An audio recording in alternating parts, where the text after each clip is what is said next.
Σήμερα θα σας παρουσιάσω στο οδοντιατρίο μου την αντώνυμη μέθοδο αναισθησίας που πραγματοποιώ στους ασθενείς μου.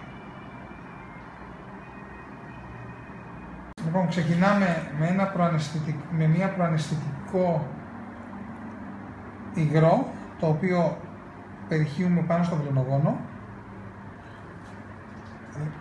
Ξεβγάλτε. Και τώρα περνάμε στην κύρια ένεση. Λοιπόν, γυρίστε μου. Ακίνητος εσείς.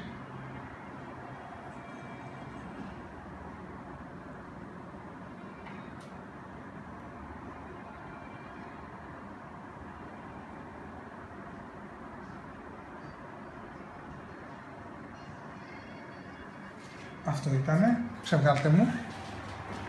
Είμαστε περήφανοι που στο οδοντιατρίο Φώτης Μαλήρης λειτουργούμε με μηδενική ανοχή στον πόνο του ασθενή.